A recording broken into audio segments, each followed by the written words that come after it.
I was in the closet for 8 years in Minnesota knowingly. I was so deep in the closet, I found socks I didn't even know I bought. And then I moved to rainbow crosswalks, drag queens, wigs on the corner, and I thought, yes, queen, I'm right with you. She's gay. It's Mayim Bialik's breakdown. She's gonna break it down for you, because you know she knows a thing or two. And now she's gonna break down. It's a breakdown. She's gonna break it down. Mayim Bialik's breakdown is supported by Squarespace. From websites and online stores to marketing tools and analytics, Squarespace is the all-in-one platform to build a beautiful online presence and run your business. Have you used Squarespace? I have used Squarespace, and it is phenomenally easy. I was terrified the very first time I used Squarespace. I was like, I need a website. I'm not a web designer. I don't know how to code. I've tried these platforms before. It never works. I made the first website I ever made using Squarespace. That's so awesome. It was phenomenally easy, and I made a really, really nice site. Squarespace is everything to sell anything. They have the tools you need to get your business off the ground, including e-commerce templates, inventory management, a simple checkout process, and secure payments. Whatever you sell, Squarespace has merchandising features to make your products look their best online. Head to squarespace.com for a free trial, and when you're ready to launch, go to squarespace.com/breakdown to save 10% off your first purchase of a website or domain. Mayim Bialik's breakdown is supported by Third Love. The new year is a time of reorienting our lives around the things we value. I've actually been doing a lot of that this year so far. 2022 is the year to do right by yourself. Third Love knows comfort and fit are essential to feeling your best, which is why they designed their Kinetic Sports Bra to support you every step of the way. I know you don't love to talk about my bra as much as I hope you will. My life really changed when I found that I was a half cup size, and when I found the Third Love bra that I love. And what's even more exciting is I love sports bras, and the fact that they make one and the fact that I'm trying to be more active in the new year is a perfect combination of all of these things. And Third Love makes it so easy to find a bra that actually fits. Feeling is believing. Upgrade to everyday pieces that love your body as much as you do. Right now, get 20% off your first order at thirdlove.com/breakdown. That's 20% off at thirdlove.com/breakdown. Hi, I'm Mayim Bialik, and welcome to my breakdown. This is the place where we break things down so you don't have to. Welcome back, and happy 2022. My goodness. We took a little break. We missed y'all, and I'm still missing Jonathan, who's not yet back. But it's going to be me flying solo today, and today we're going to be breaking down a lot of different things. We're going to be talking to Connor Franta. This is someone who I didn't know that I knew about, but I did know about him. He essentially broke the internet with his coming out video. His video has been viewed over 12 million times at the time of this recording. He is a content creator. He's an entrepreneur. And I'm not just throwing these words out there. He literally is all these things with totally legit bragging rights. He's an author. His latest book is House Fires, which I'm holding right here, which is really beautiful, and we'll talk about that more in particular. He was a vlogger, and he has used his platform to be an advocate for and spotlight the LGBTQIA plus community. He wrote A Work in Progress and Note to Self, which were really, really spectacularly received. He's the CEO of Common Culture and Heard Well, and he has nearly 500 million views on YouTube. But what's amazing is that kind of everything he does is touched by a tremendous amount of depth and sensitivity. And he's a photographer, and House Fires in particular it's poetry, it's prose, and it's original photography, and it's a really lovely book. He's done a tremendous amount of public speaking. He's been on the same stages as Prince Harry and Hillary Clinton. He's worked with Samsung and Calvin Klein and Audible and Google and Nike. He's really, really a fascinating dynamo. Really excited to talk to him and to get to hear his takes in particular on how his coming out experience, which was after high school for him, impacted his mental health, and how mental health still is, a huge, huge touch point for his whole life as a businessman, and just really incredible. It is such an honor to welcome Connor Franta to Mayim and Bialik's Breakdown. Break it down. Welcome, Connor. It is Thank you. Really a pleasure to meet you. As I talked about in the intro, you're a person that I didn't realize that I knew, because you are such, your story is so well known in terms of this video of yours that's been viewed, I think, more than 12 million times. You're an exceptionally accomplished person. And I'm not just saying that because you're young.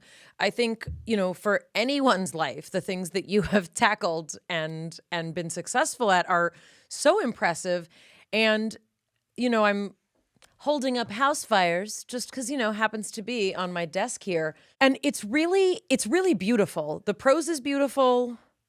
The poetry is beautiful. And I do have a very soft spot for poets. Jonathan is a poet, Jonathan, who's not here.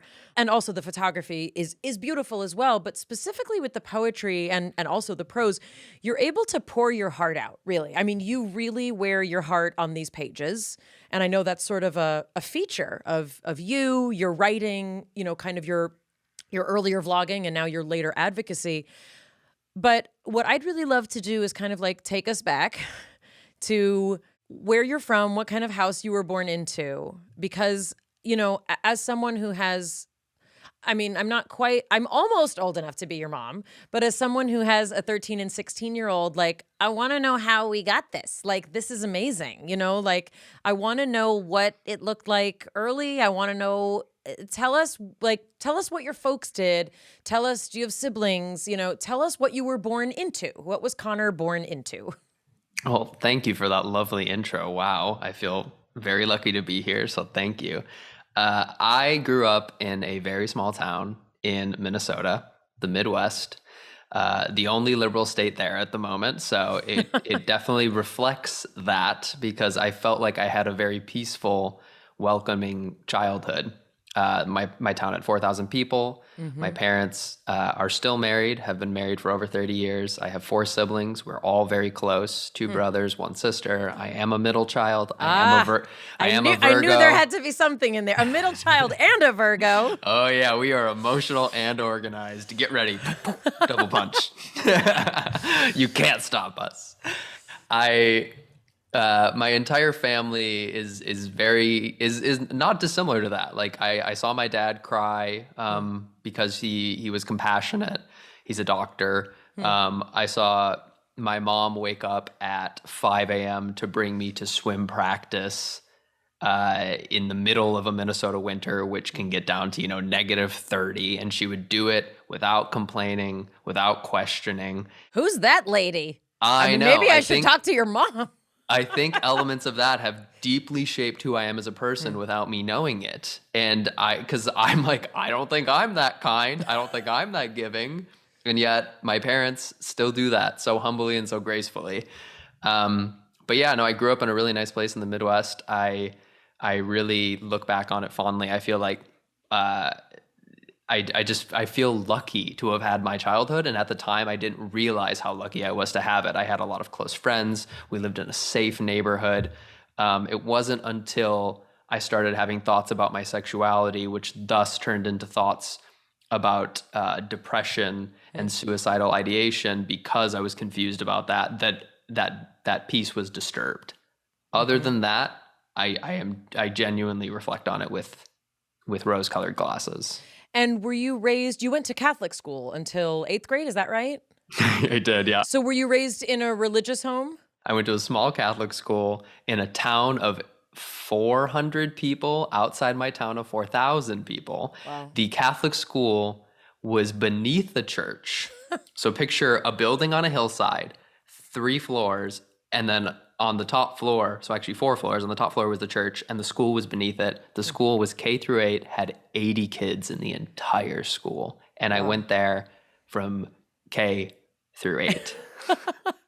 So a town of 4,000 is already very small. A town of 400 where you went to school, that's like literally everyone knows each other. I mean, you can live like in a town that size, everybody knows each other. There wasn't a stoplight. Yeah. There was barely a stop sign. Wow. So, I mean, this sounds very idyllic and lovely. I'm happy for you. Feeling real I know, not feeling so strong about my stories right now, but super happy for you. I was actually having this conversation recently. Someone was mentioning that someone was talking to a person who still believed that being gay was a choice.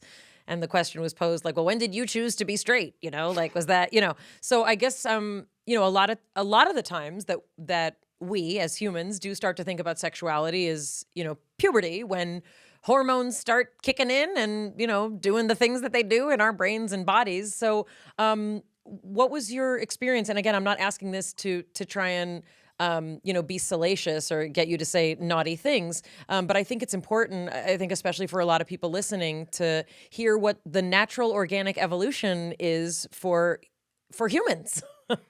Definitely. I mean, listen, traditional America is a very conservative society, especially when it comes to sex and sexuality, especially when it comes to exploration of sex and sexuality at a young age, as like a young male, as a young female. It is taboo, it is confusing, it isn't talked about, and that makes it even more isolating. So as someone who had an ideal childhood, when it came to my sexuality, there was no representation in my life. There was no one to go to if questions were had. The internet was a choice, but even the internet was still budding at the time. So you didn't even really think that you could go there as a safe space.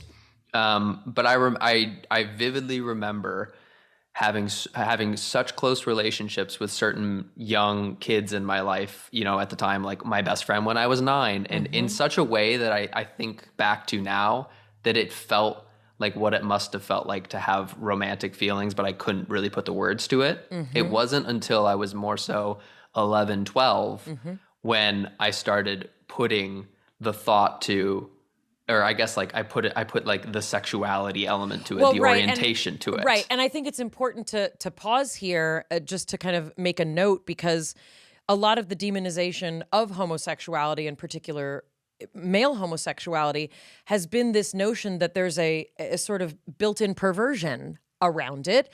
And the fact is, I remember having a crush on boys when I was 4 years old and 5 years old. So the notion that we would think that children who are gay, it is the same mechanism of learning to relate to other people, meaning I'd like to be really clear, there's nothing perverse, perverted, wrong, immoral, anything about a 4-year-old boy who has an inclination to want to date other boys, right? To have a crush at that age, right? Meaning I just want it to be clear for anyone who's like, that's weird. It's not. Because like I had crushes at an age that a lot of girls didn't, but every kid's different. Definitely. And I mean, it becomes weird when adults start placing that sexuality on the child, when Totally. I find it so strange that in society, or I guess like American society, we put t-shirts on boys that's like lady killer, or we put t-shirts on girls like future amazing wife. It's so strange when we do that. Also, can people stop referring to female babies as flirting with men? It's so weird. I'm sorry, like I just need to, I've never said this out loud. What is up with that? She's such a flirt. No, that's a human baby. Just babies smile at humans. I promise that female baby doesn't know if it's heterosexual or homosexual, or if that's a dude or a lady. I know. It's like it's a weird, I don't even know what to do. I'm like, stop being, it's something about it feels narcissistic, where you're like, that baby is paying so much attention to everyone. Stop putting that on the baby. It is a baby. Leave the baby alone. Okay. So yes. So in the same sense, you kind of started putting it together later, let's say, in the tween zone. That must have felt disconcerting. It was deep. It was unsettling, to say the least, to have, I've never had that experience in my life where it's almost like it just the thought pops in your head and you think, oh my God, oh no. Like it changes your life where you're like, oh no, now that I've thought it, I can't unthink it. Oh no. I like even, it isn't even like you are gay. It's like, what if you are? It's like a question. It's like a little cartoon thought bubble floating around in your head. What if you're gay? I don't even know what it means to be gay. Well, that's what I was going to ask. I've never even met a gay. Right. Well, not that you knew of. Exactly. What did that mean to you? It's a simple question, but that is a really interesting question. I feel like at its simplicity, it was just I like men. I guess at 11 years old, it's nothing more than that. Of like I romantically like men. I don't even know if romantically would be a part of it. It was more of just I think of men. Right. Men are not supposed to think of men. Sinful. That's the shirt we need. I think of men. I do. A lot. Mayim Bialik's Breakdown is supported by Helix. My older son just upgraded bed sizes. It was time. And what did we get him? Another Helix. He loves it. We all love it. I have the Midnight mattress. That is what suits me and my children because they're just like me. Why? We sleep every which way and we like it like firm, not too firm, but we are side, back, sometimes stomach sleepers.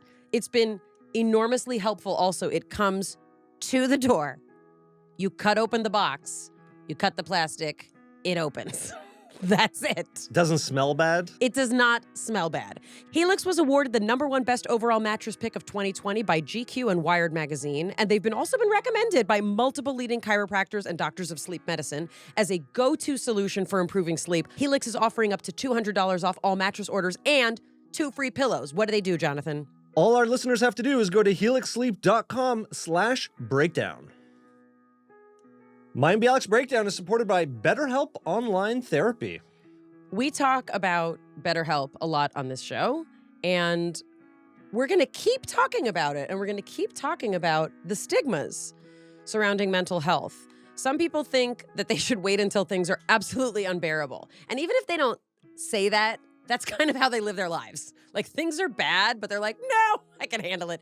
And then when it's really, really bad, they're finally ready to get help. But therapy is a tool to use before things get to that point. BetterHelp is customized online therapy. They have video, phone, and even live chat sessions with your therapist.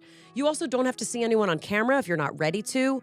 It's much more affordable than in-person therapy. You can be matched with someone in under 48 hours. Give it a try. See why over 2 million people have used BetterHelp online therapy. And Mayim Bialik listeners get 10% off their first month at betterhelp.com/break. That's betterhelp.com/break. There's a lot that happened, let's say, in the decade between sort of these first, I don't want to call them thoughts. I'm going to go ahead and rewrite your story. The reason I don't want to call them thoughts is that, you know, I always kind of like think of the skeptic. I do. I think of the homophobic person, right? This was not like, what if we drop these thoughts into people's heads and it makes them gay? That's not how it works. What this was you had really a new awareness, right? It was an awareness to an identity. It's a very special kind of self-awareness because it's not the norm. It's not what you've seen in 99.9999999% of magazines, pictures, movies, TV shows, like everything, right? So a decade passed between that first awareness and you kind of formally coming out. Is that right? Yeah, I first thoughts were around 11. Video was posted online for all the world to see around 2021. So about a decade. What would you like us to know about that decade? Because obviously, because I'm like a 7-year-old inside, like, who'd you date? Did you have a girlfriend? What was it like? Did you like her? Did you love her? Did you have boys? Like, you know, I want to ask all the dumb questions, but you're incredibly articulate and you seem to have a lot of really well-formed thoughts in your head. So what would you like us to know? Either, let's say you're talking to an audience that there may be people who are questioning or exploring or having awareness about their gender or sexuality, or people who have no idea what that process is like. Sorry, I was too busy thinking about men. I didn't hear a word that you said. It's funny that you think I'm articulate and wise and also hot and humble. I believe that's exactly what you said in there somewhere. I would love for people. I think the simple questions are the best questions to answer because a lot of people are too shy to ask them. So a lot of these are. Did you date a girl? Did you have girlfriends? Did you kiss a girl? Did you touch a boob? Did you? I had girlfriends. I dated maybe 3-4 different girls between 13 to 20. And I remember, it's such a sad thought now, but I remember actively thinking, eventually I'll find the person that makes this a phase.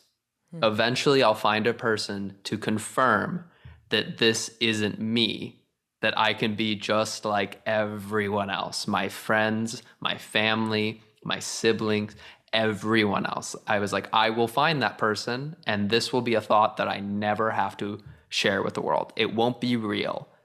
It won't be real. And I remember thinking that every minute of every day. Wow. From 11 to 21. Wow, that's very powerful. I have like chills in a deep way. So obviously, like wanting to be like everyone else, I think everyone can identify with, but I want you to hone in on the exceptionalness of what it's like to come to terms with this aspect of sexuality. Look, I remember when Rock Hudson died, and that was like the first time that my parents sat us down and they were like, this is happening, The notion of being gay had a lot of fear associated with it. It was in the media, this notion that like, you're going to get AIDS. Like nobody knew, but you're a bit younger. So I'm curious, how had the fear shifted? I think I was right at the perfect pivotal moment of being aware of its history and its past, but seeing the nuance form before my very eyes, seeing people coming out, seeing their faces on magazines, seeing talk show hosts, talk show guests, movie characters, everything was unfolding right before me, but it was unfolding right as my story was unfolding as well. So it was empowering, but it wasn't empowering, or it wasn't enough necessarily. It was happening just simultaneously as I was experiencing it. So I'm like, there's no way I could be brave enough to be a part of this wave. There's no possible way I could. And like, also, what would that mean for me, my future, for, again, like everyone but myself? A lot of it was focused on if I were to come out, what does that mean for everyone else? Isn't that sad? But it makes sense. I mean, it's a very human, kind of frame for it. I think also what's interesting is when I think of, the freedom that many young people do have and find today, because of, honestly, the shoulders that they stand on, yours, and, all of these tremendous activists and influencers who have, but, I also still do think of people who are in parts of the country, parts of the world where there still is a tremendous amount of fear surrounding harassment, abuse, threats, stigma, and also there's a lot of cultural differences in, kind of perception and interpretation of the homosexual experience. Did it ever occur to you, and I'm not proposing this, but did it ever occur to you that like, oh, maybe I'm bisexual, maybe that's a solution? Oh my God, what if? This moment? I think that would have been a pleasant thought to have in a strange way, to like, in theory, not an actual fact, to be like 50% gay. Right. But no, it's one of those things where I just knew, but I was actively turning a shoulder to it. It was right in front of me in bright lights at all times. Like, you are gay. You like men. Women you are not interested at all in women. Why are you lying to yourself?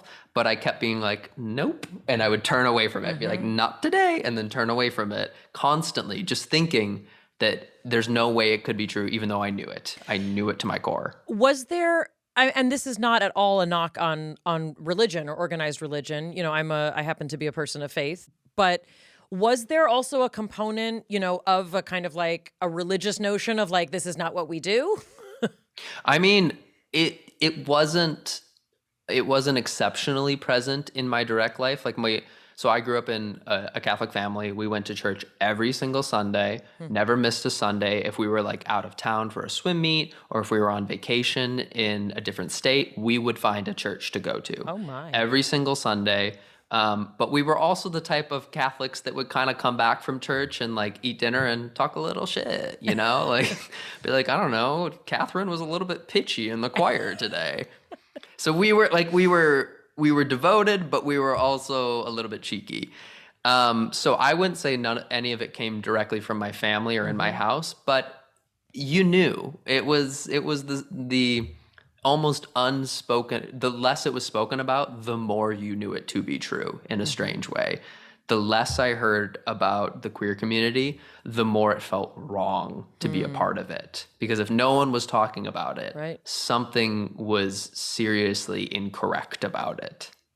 Or that's what at least it felt like as a young person. Sure. Was there any part of you that could sort of indulge, either practically or even kind of psychologically in this notion of like, there's a Connor in here that's not being addressed? Meaning, did you ever allow yourself to kind of go there, in your head, or just be like, gosh, that would be a whole life. Like, what would that be like? Or was it really just like, really denial? It was full denial. There was never a thought of what happens if I told the boy that I like him. Mm-hmm. There was never the thought of what if I did go on a date, or what would happen if I did kiss a boy? What would there was never a potential for that in my mind. It was this secret that I thought about, or this thing that I like sat in my bed late at night and like looked up at the ceiling thinking about and couldn't sleep.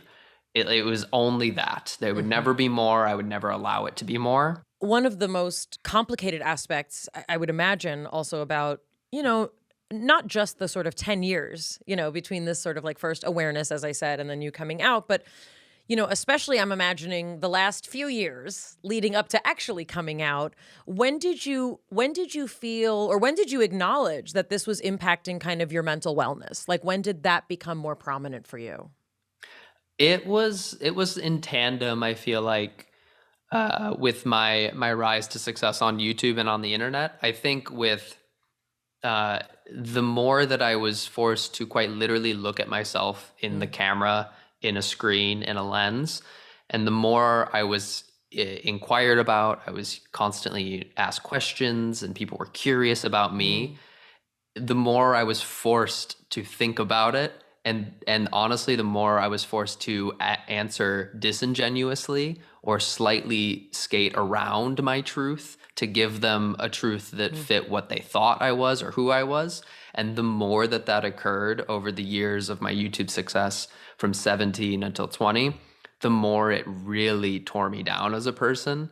And the more I felt like a liar. I felt like, again, disingenuous, completely the opposite of who I was growing up and who I thought I was. And it really started to eat me alive for a while, unknowingly. It wasn't like I lied again today, I feel bad about it. It was more the lies stacked up over time, and I felt like the weight bearing on my back. The mind-body connection, is obviously a super broad, umbrella term. But the more we persist, in a pattern that isn't us, and that can look like a lot of different things, the more our body is kind of constantly fighting, It is true, that people in the LGBTQIA, plus community, there's often a disproportionate, set of mental health symptoms, and a large component of it is this sort of suppression, right? And the suppression there's nothing physical happening, right? But it has then an impact on your physiology, on your immune system. On all of these parts of you. Would you say kind of your teen years were balancing all of this, like your later teen years? Definitely. It really, I think I was the perfect example of someone trying to constantly distract himself. You know, I had really great grades in school, and on top of that, I was participating in some sort of athletic or some sort of athletics or sport every month of every year. Cross country, then swim team, then track, then preparing for cross country and doing summer swim team again. I was a part of a bunch of different clubs. Yeah, this is called emotions can't hit a moving target. Exactly. You were I constantly started moving. making my YouTube videos to do the same thing where I was like, let's just fill every hour of every night. Let's never sleep. Let's just constantly keep this mind busy so it can't think about men. Right. Even though you're like running with them, swimming with them, showering in the same locker room. Don't get me started on the fact that I went to an all-boys college. So good. Ma'am. Are we writing the screenplay for your movie now or later? What the regret of not being out in an all-boys college haunts me. So was the decision, you know, to kind of make this video that you made, was that a long time coming? Was that like, let's wake up and do this? Was this, I'm ready to do this? What, you know, was there a tipping point for you finally? I mean, I'm just going to say, I can't imagine what that must have felt like for you after a decade, essentially, to have that kind of awakening. Like we went from awareness to awakening, right? To have that kind of awakening and then be able to take your time settling into that and being like, oh my God, like this is me. I mean, I can't. And then like, let's put it on video. And just put it out there. I know. I mean, that's incredible. I'll tell you a quick story about why representation matters. I was in the closet for 8 years in Minnesota knowingly. I moved to Los Angeles, California, and within a year and a half, I came out to the entire world. Say that again. Say it again. So for 8 years. 8 years in my small, freezing town in the Midwest. I was so deep in the closet, I found socks I didn't even know I bought. And then I moved to rainbow crosswalks, drag queens, wigs on the corner, and I thought, yes, queen, I'm right with you. She's gay. Within minutes. I mean, it's like, so there's this joke among, I don't know, some women that like, when you're in your hometown, you're like a 7, and the second you touch down in Los Angeles, you're a 3. It's like, it's kind of like you're, no matter where you are, if you're not in one of these cities, you're straight until you get here. Of course. And just to clarify, I mean, I grew up in this city. My parents are New Yorkers, and they were reluctant transplants. But I was raised in the Melrose Fairfax area, which is adjacent to West Hollywood, which is our boys' town. I mean, called a lot of different things in a lot of different cities. But my parents were, you know, they were bohemians, they were artists, and like they always had gay friends. Like my whole life, I grew up that it was just like super normal. Like I knew that most people weren't gay, is kind of how my brain thought of it. But like they had friends who were couples who had been together for a million. Like it was completely like normal to me. So, you know, for me growing up in LA, like it was like, yeah, people were gay, like it's the thing. But literally we have rainbow crosswalks in West Hollywood here.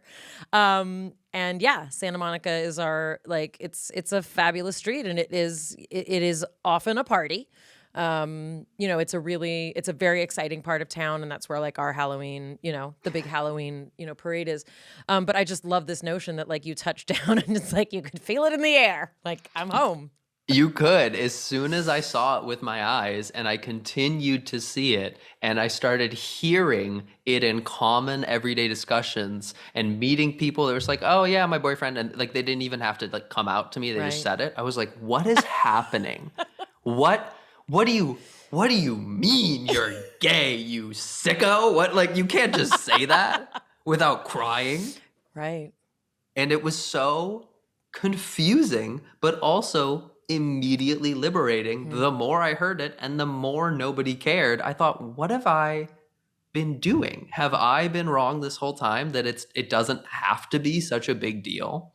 It doesn't have to be something that I never experience, I never act on. It doesn't have to be bad. It can, in fact, be something good. Wow. Completely shifted my experience within, again, days. Mayim Bialik's breakdown is supported by Best Fiends. Here's the thing, people. I really don't. I have one game on my phone. It's the God's honest truth. It is Best Fiends. I am on level 1,358. I've been playing it for years.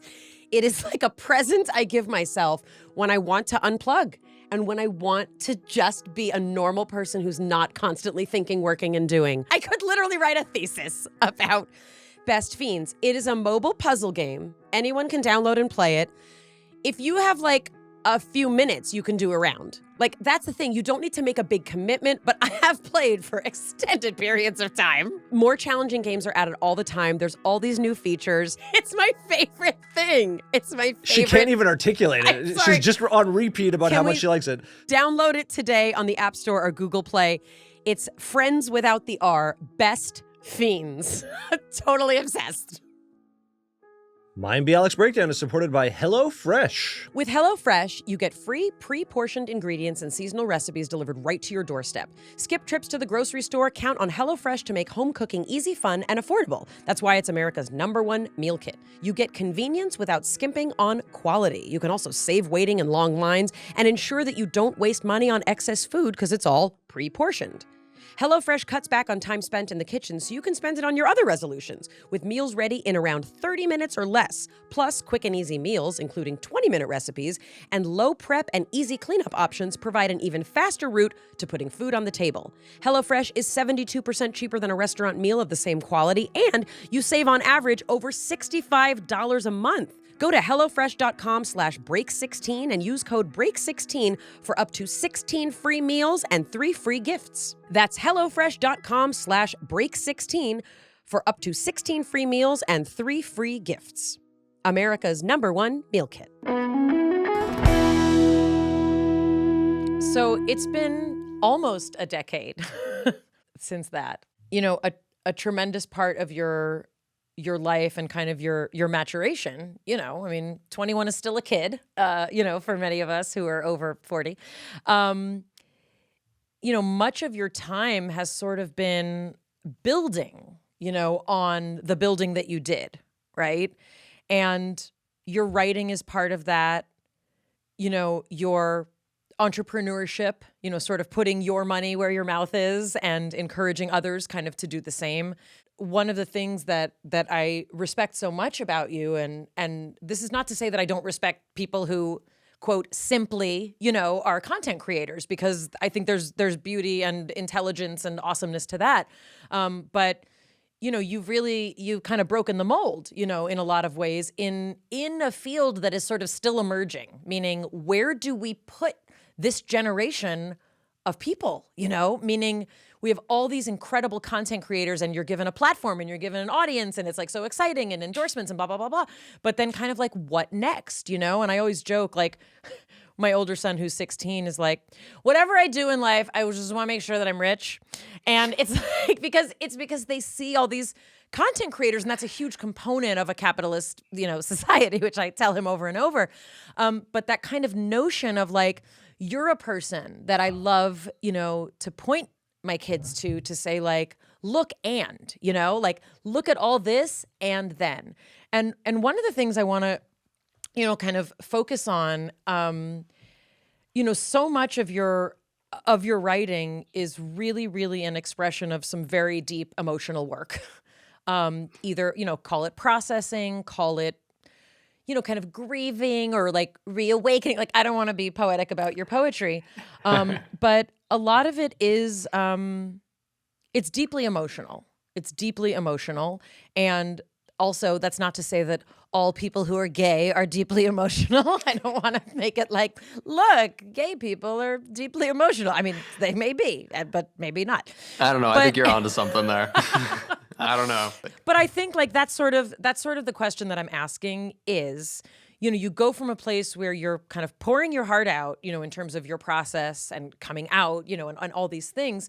And what you've transformed it into is a very different, exercising of a medium. It's poetry. You're bad for me, and I know it's true. My brain is drowning in old thoughts of you. A lot of these they're musings, and they're there's longing, there's love, there's a lot of intimacy of both a physical and an emotional nature. And I'm curious, was this just something that you felt, this is what I want to do next? This is where I want to put, because also you're just allowed to be a person who's like, oh, also I'm a poet. I don't mean to make everything like, what's the mission that Connor is on? But I'm curious, was this just like, oh, P.S., I write, I take photos, and I'm going to do that?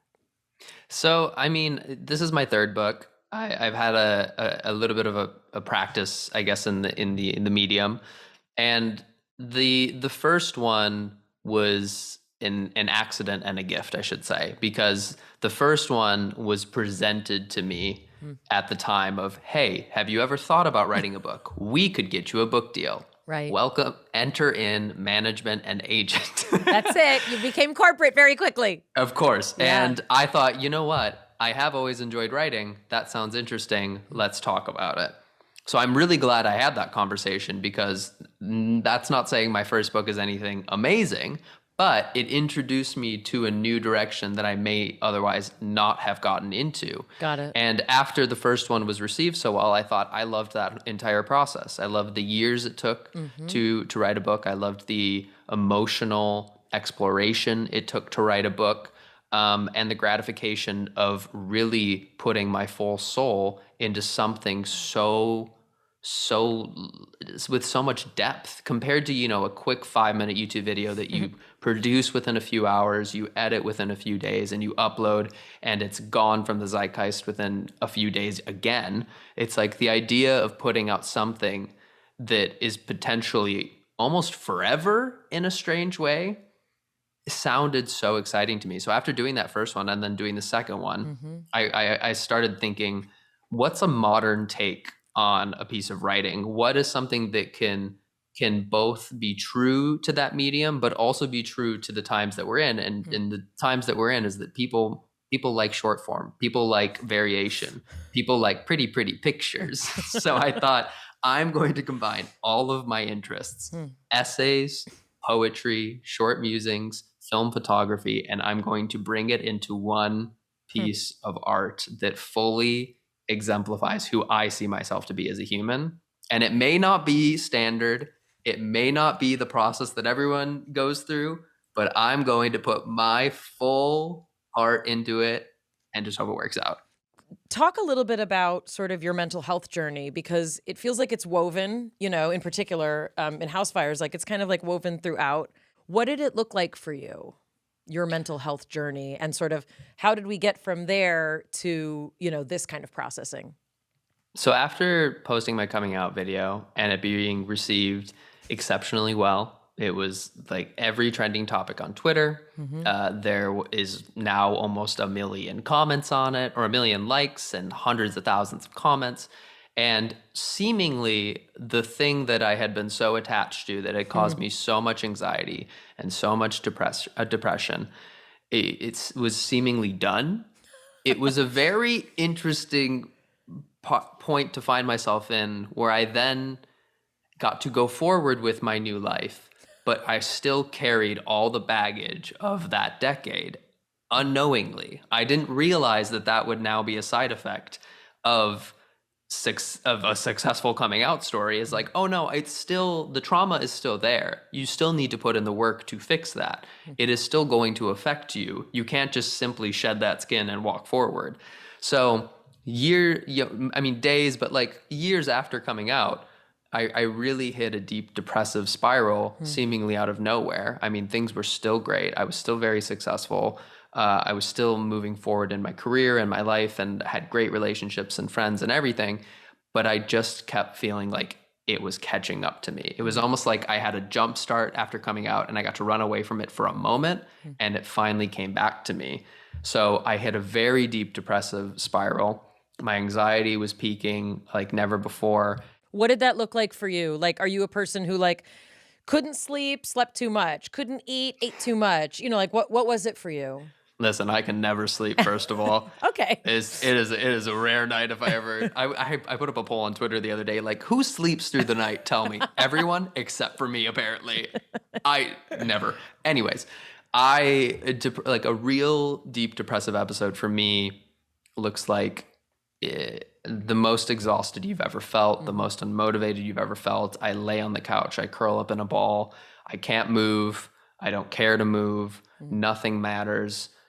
There is nothing in front of me or behind me. It doesn't matter. I just sit there and like melt into the floor. And that is true depression for me, to the point where I can't even remember certain years of my life because it affected me so heavily. I look back and think, what was I doing then? I don't know. I have no idea, because I was so caught up in this muck. And what did your anxiety look like? My anxiety formulated at different times. I feel like they were never fully together, but when I wasn't depressed, I was anxious. And when I was anxious, I wasn't depressed. So my anxiety kind of manifested itself in trying to have control of every situation possible. And if I felt out of control, I would immediately like panic and cancel things, or I would, if I didn't know what I was getting myself into, I would stress about it for days, hours. I wouldn't go to places that I didn't know exactly who was going to be there, what was going to happen, and I would think about it for hours on end. It would just make me feel like I was losing my mind. So what did it look like for you to kind of, did you get help? Are you a therapy person? Are you a medication person? Are you a yoga person? What kind of helped over time? I honestly need to send a thank you.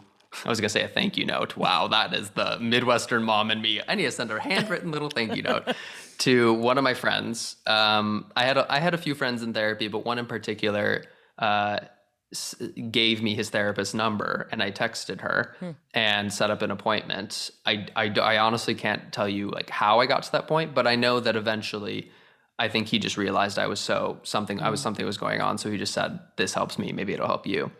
And from that point on, I started putting in the work to get better. I started, I guess, being courageous enough to figure out why I was so lost or feeling so broken at the time. And that was through the form of therapy every week for years on end, eventually in the form of medication, and then eventually in the form of, what do I see my future as? Do I actively want to be better? Because if I do, I need to, again, put in the work. I need to really want to be better, not just hope it will get better. And what does that work look like? Meaning, for some people, it means a weekly therapy commitment. For some people, it means writing. For some people, it means, exercise. What have you found? Like, what is that work for you?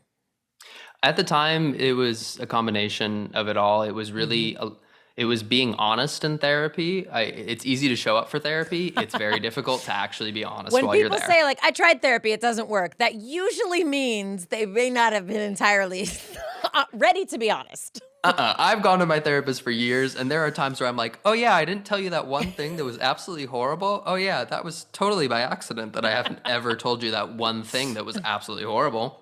I just forgot. Totally. It's difficult to go into therapy and really want to be truthful, because the truth isn't pretty all the time, or the truth to yourself is scary. So it's hard to do that. So allowing myself to really step into whatever it is my truth was at that time, but then also after I left therapy, working on it. The whole anxiety around losing control, I had to start finding ways to just realize that that's a part of life and that's okay. And it was taking it a step at a time. It was not canceling the thing, actively going even just for a minute and then leaving, and taking little steps to getting better. I had an experience actually just today.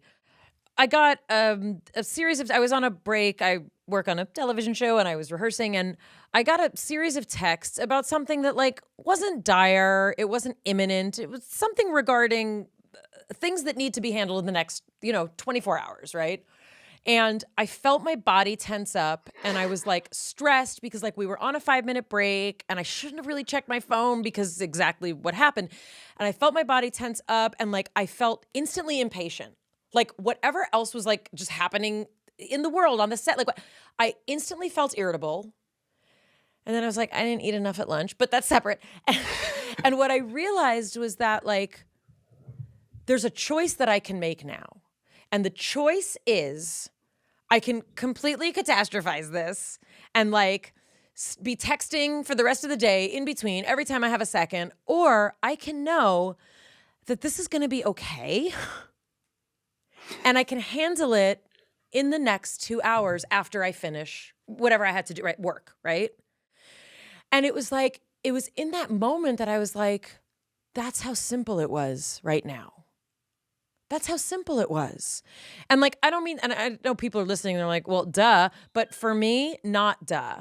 Because my brain is wired to grab onto it and to hold onto it and to squeeze it. And I'm like, what is this even serving? And it was just so weird.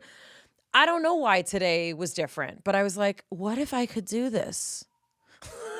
What if I could do this like more, you know? And it's just so interesting that you said that, because that's kind of what it is. It's like, that's an example of, that's work.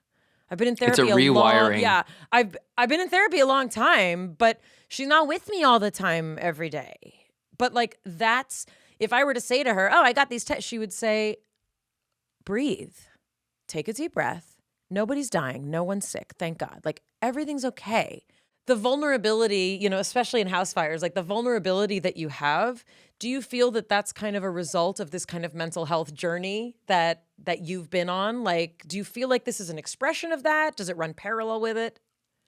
Definitely. I mean, the more I figure myself out, the older I get, the more I realize there's no reason fearing the truth. The truth is as it is. There's no reason to fear it. It exists. So you can spend your entire life running away from it, or you can spend your entire life trying to change it, or you can just accept it as it is and know that it could be fluid.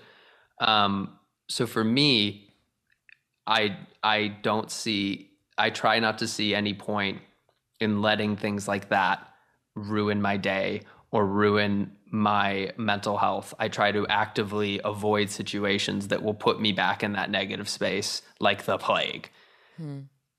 And I think that has resulted in the vulnerability that I've been told that I have, because, you know, what's someone going to say? That was too truthful. Like, you know, like I just don't see, I feel like it's a waste of time to be nothing but myself at this point, because I wasted so much time trying to be somebody else. And it's incredibly cheesy, but it's true. When you say avoiding, you know, going back to places, let's say, that don't serve, you know, your optimal mental health, you know, you operate in a world, and I guess I do too, to a lesser extent, that is, you know, inherently open to other people's comments, opinions, judgments, accusations, threats, right? How do you balance that? Meaning, you know, I mean, for me, I have had to significantly cut back on the amount of exposure I have. You know, I feel like a little bit of a weak person. Like, I wish I had more strength. I wish I did. I wish things didn't hurt me as deeply as they do. I mean, that's my own journey, which you're now on. But how do you balance that notion of like, I know what's healthy for me. I know the things that are not healthy for me. And also, we live and die by likes. We live and die by views. I don't mean live and die, but I'm saying like this aspect of your career, you know, and mine as well. I'm really asking for myself. So help. How do we deal with the pressure? I know. I mean, I think luckily I've been in the game so long, and I've been participating in this wild world we call the entertainment system for a while. So I understand what it takes to have longevity, and I understand what it takes to keep myself wanting to be a part of it. So it's not even about setting firm boundaries of like, this won't happen and this will happen. It's I guess practicing it's almost second nature to me at this point that it's hard to even fully articulate what it is. I just know that like I don't go out seeking negativity. For a while there, I would try and find the negativity myself, or I would get stuck on that one negative comment in a sea of 100 comments. Yes. And the way I get over it now is if I do see it, I either, acknowledge it and be like, that's funny, move on, say something to make myself feel better. They're just jealous. Yeah, definitely. They're totally jealous. And then just move on. Or I will acknowledge it in the world of what they said does have some validity and it doesn't matter, and then you move on. But it's all it's all a practice. It's all an individual cycle, because it really does mess with your brain if you get a few less likes on an Instagram photo. If there are I'm always like, the algorithm. Something's off with the algorithm. The algorithm. Or I'll say something wrong in a podcast, and not even something wrong to a super negative, but I'll mispronounce something. Yeah. Or I won't know a musician, and you'll get a few comments of I can't believe you don't know People who they lose are. their minds. Yes. I know. And I'm calm down. It's almost like I'm talking to my younger self. I'm like, calm down. It's not that big of a deal. Right. It's almost sad that you think this is such a big deal. Right. And whether that's true or not, that's how I sleep at night. Those are the nights I do sleep. What are your siblings like? They're all so different from me, in terms of, I guess, the life paths that they're on. It's really quite great. My sister works in the culinary industry. My little brother was a Peace Corps volunteer for a while. My older brother works at an athletic company. And so we're all very different in that sense. We all live in different states at the moment. And we have a lot in common, but the major commonality we have is that my entire family runs. We're all marathon runners. Wow.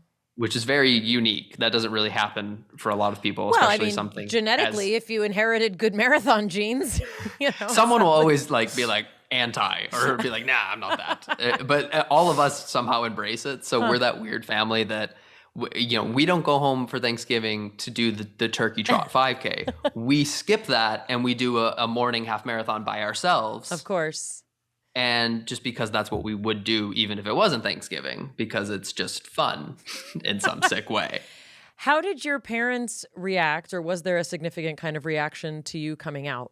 So I came out to the first person ever in January of 2014. So for reference, I posted the video to the world in December of 2014. So that's how quick my timeline was there. I came out to one person in January. It was very difficult. I practiced in the mirror. It made me cry my eyes out. Was doing the ugly crying in the mirror of you're gonna be fine. It's so hard. It's horrible. Kept my friend up until 4 a.m. and finally just told him.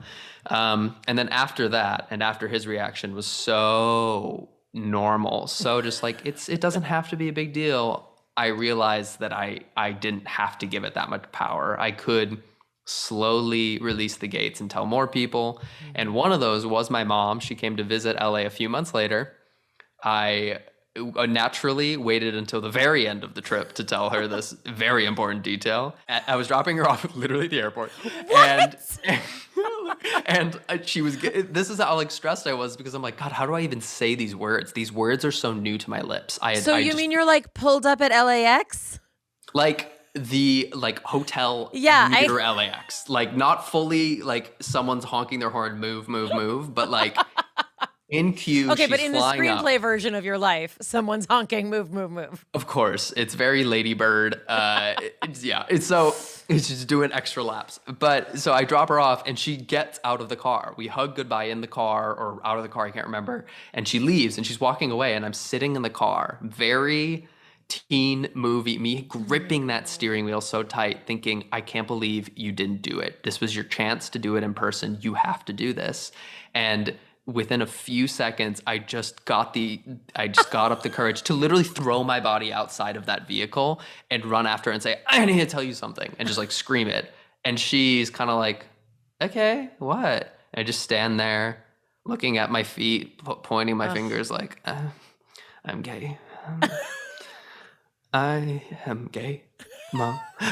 Whispering, whimpering, don't even remember what I said.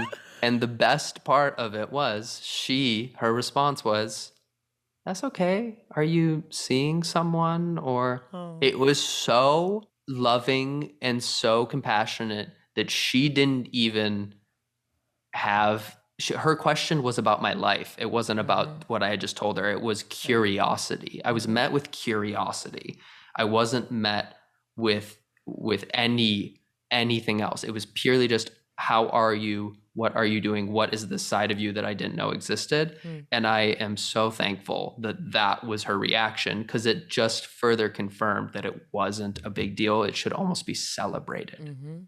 Wow. And she didn't even know that what she did at that time was, I'm sure that was just a thought.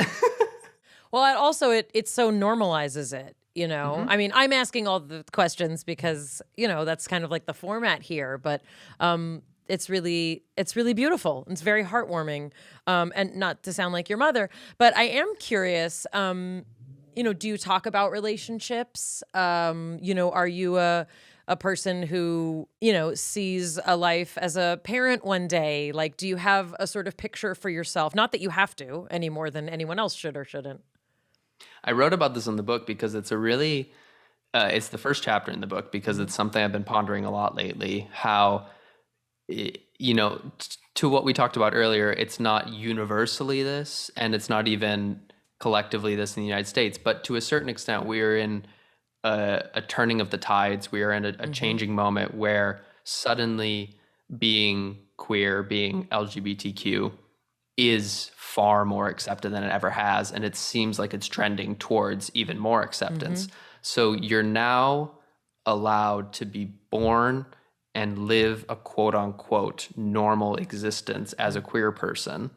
If, you know, again, if you're lucky, that's speaking from a place of privilege. Sure. What does that look like? That has never happened in human history, and we are living in that moment right now.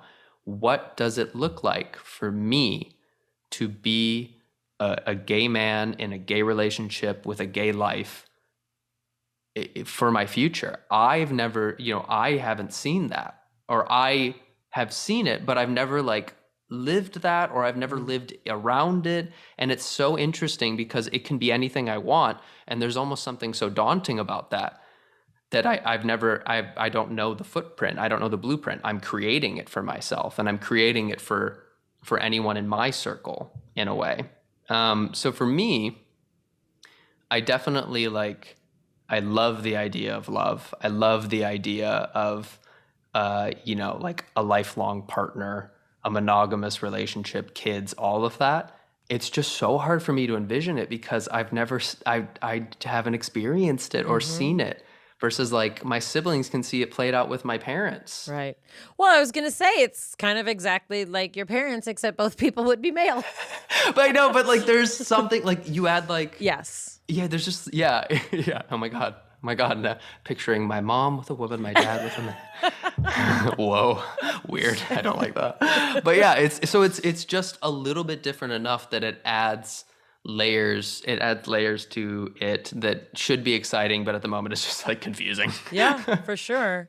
I guess this is something Jonathan usually asks, and if he was here, he'd probably ask it. You know, if you could kind of like speak to that frustration and sort of that hardest part, you know, of your struggle, you know, what's sort of your inspiring message, you know, that you would like to communicate sort of based on what you've gathered, what you've learned, and what you feel you can offer?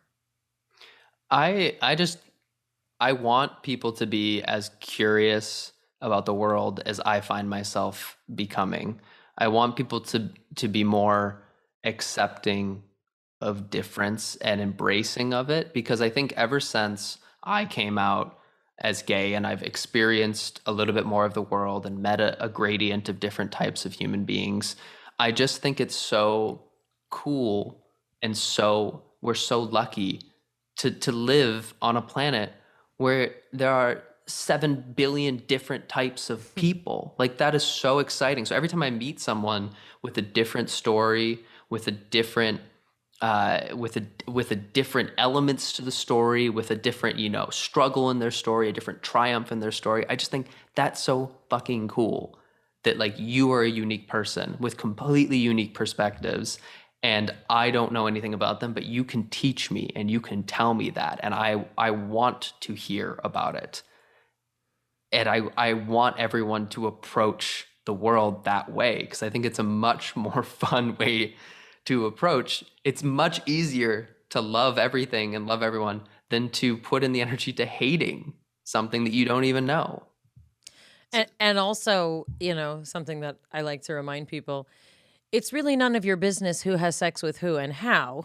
And and the fact is, you don't have to participate in a lifestyle that's not for you. Meaning, someone can be gay, that doesn't make you gay. It doesn't work like that. So, I like to point out that, the true perspective of a liberal society is one that tolerates all different opinions, not just the ones that are yours.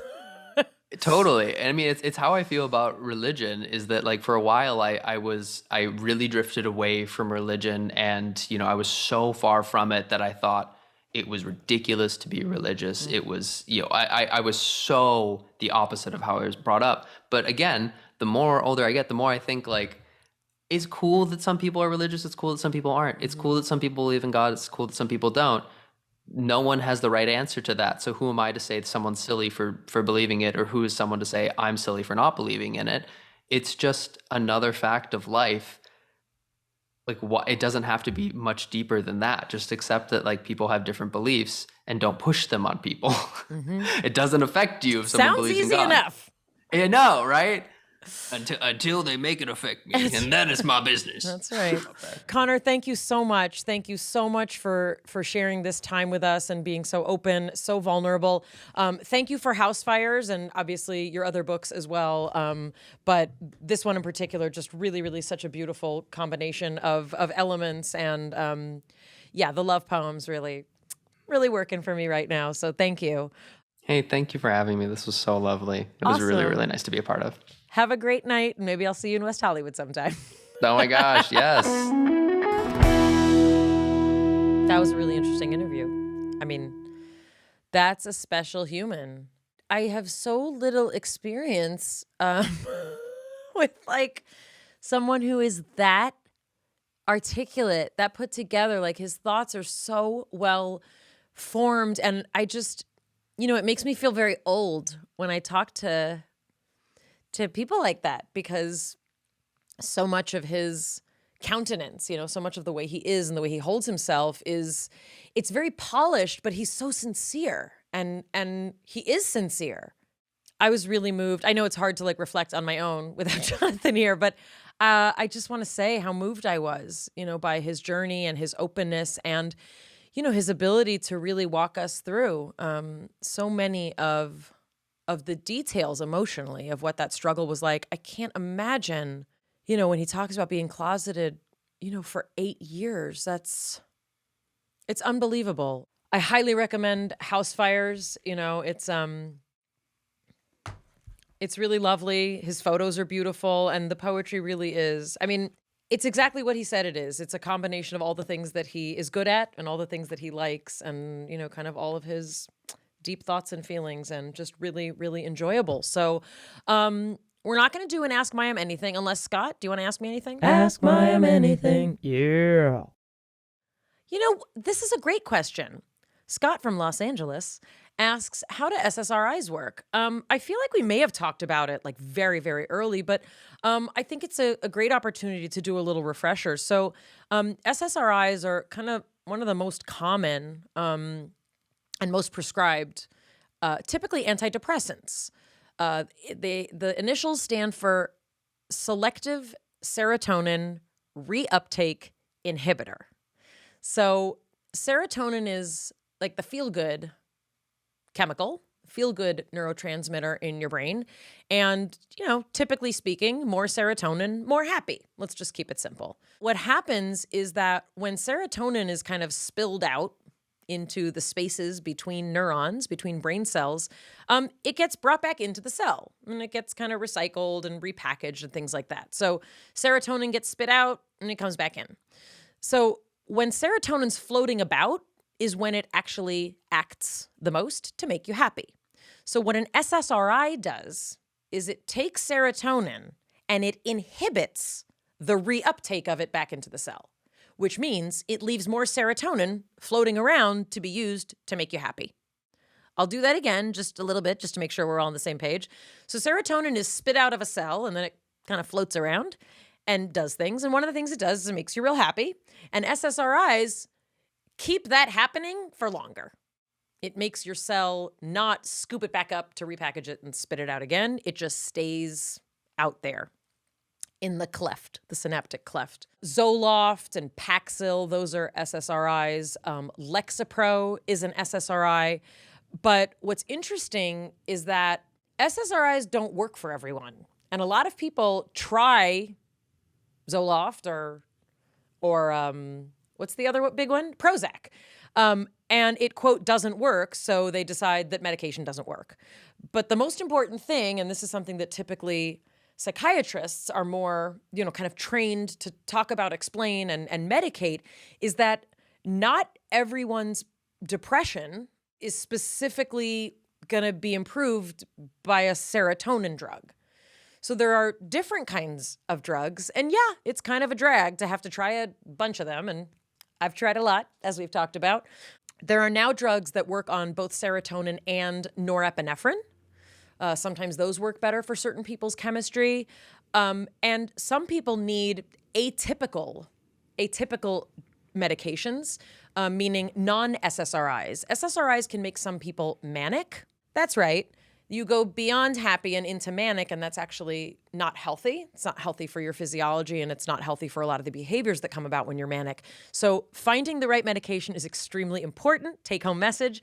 And that's a little bit about SSRIs. They are not the only medication. They don't work for some people. That doesn't mean medication doesn't work. It means you may not have found the right dosage or the right medication for you. Great question, Scott. Thank you. I think that's going to wrap it up. Go to Bialik Breakdown on Instagram. We're posting all sorts of things there. If you haven't checked out our merch store, do so. Jonathan and I have worked very hard with our team. Special shout out to Aaron for helping us get our merch store up. We have some pretty adorable, comfortable things and also some fun stuff. That's kind of what Jonathan and I wanted to do. We wanted to provide comfort and fun. That's what we do here. So I think that's it. Follow us, like, subscribe, all the things. We miss Jonathan. We will see him when he's back. From my breakdown to the one I hope you never have. We'll see you next time. It's Mayim Bialik's breakdown. She's gonna break it down for you. She's got a neuroscience PhD or two.